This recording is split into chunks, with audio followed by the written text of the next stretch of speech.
नमस्कार दोस्तों। तो आज की मेरी इस वीडियो का टॉपिक है रिटेल सेल्स की कैलकुलेशन। कुछ टर्म्स होते हैं जैसे ईटीवी, उन सब के बारे में आपको एक एक करके बताने वाला हूँ। उम्मीद करता हूँ वीडियो आपको पसंद आएगी। तो हमारा पहला टर्म है ईटीवी, एवरेज ट्रांजैक्शन वैल्यू। तो इससे क्या मालूम पड़ता है कि पर कस्टमर एवरेज कितने की सेल होती है। अगर मान लीजिए कोई एक कस्टमर आपके स्टोर में एंट्री किया तो एवरेज कितने का वो सामान लेके जाता है। इसको अगर मान लीजिए मंथली निकालना है तो एक मंथ में जितने की भी सेल हुई है total amount divide by number of bill, उससे आप ईटीवी फाइंड कर सकते हैं। फिर आते हैं आईपीसी। आईपीसी क्या होता है, सेम वैसे ही ईटीवी की तरह ही है, लेकिन ये क्वांटिटी पे परफॉर्म होता है। इससे क्या मालूम पड़ता है कि कस्टमर पर कस्टमर कितनी एवरेज में वो क्वांटिटी लेकर के जाता है।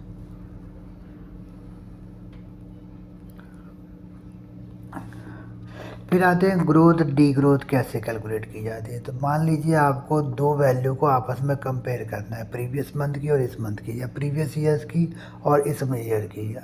तो 2024 में जितनी भी सेल हुई है उसको हम करंट सेल मानेंगे, और 2023 जो प्रीवियस ईयर में जितनी भी सेल हुई है उसको प्रीवियस सेल मानेंगे -1। तो current sale divide by previous sale -1, ये फार्मूला से आप ग्रोथ डी ग्रोथ निकाल सकते हैं। कंट्रीब्यूशन, मान लीजिए किसी नंबर ऑफ सेट में या ग्रांड टोटल से कंट्रीब्यूशन करना है। अप्रैल से लेके आपके पास मार्च तक की सेल्स रिपोर्ट है, उसमें अप्रैल का कंट्रीब्यूशन देखना है कि उसने ग्रांड टोटल में कितना किया। तो इसके लिए क्या करेंगे, करंट वैल्यू मतलब अप्रैल मंथ की sale divide by total grand total की सेल, इससे आप कंट्रीब्यूशन फाइंड कर सकते हैं। How to calculate conversion. Conversion क्या होता है, आपके पास कितने चांसेस थे कस्टमर डील करने के। मतलब कि अगर आपके पास रिटेल आउटलेट है तो कितनी फुटफॉल हुई। अगर आप ऑनलाइन बिजनेस में हो तो उसको ट्रैफिक बोलते हैं। तो फुटफॉल से में से कितने लोग आपके कस्टमर बने, तो total bill count divide by traffic, जितनी भी फुटफॉल आपके स्टोर में आई उससे आप कन्वर्जन निकाल सकते हैं। फिर आते हैं ग्रॉस मार्जिन। ग्रॉस मार्जिन निकालने के लिए क्या होता है, 1 minus cost divide by sale. Cost क्या होता है, जो आपका बेसिक रेट पे जो आपने परचेज किया हुआ है, डिवाइड बाय सेल, और इससे पहले 1 माइनस निकाल लेंगे तो ये आ जाएगा। मार्क डाउन क्या होता है कि मान लीजिए कुछ कारणवश से आपको डिस्काउंट लगाना पड़ा या अपने प्राइस चेंज करना पड़ा। तो इसके लिए फॉर्मूला क्या है, 1 माइनस सेल्स प्राइस जिस पे आपने बेचा है, जिस सेल्स प्राइस पे आपने अभी कस्टमर को बेचा है, डिवाइड बाय जो पहले, इससे पहले जो ओरिजिनल प्राइस था, उससे मार्क डाउन आ जाएगा। मार्कअप क्या होता है, बेसिकली ये नेट प्रॉफिट जैसा ही होता है।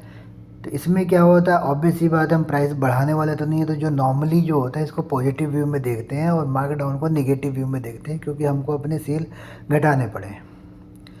तो मार्कअप का फॉर्मूला क्या होता है, sales price divide by cost -1, ये आपको मार्कअप दे देगा।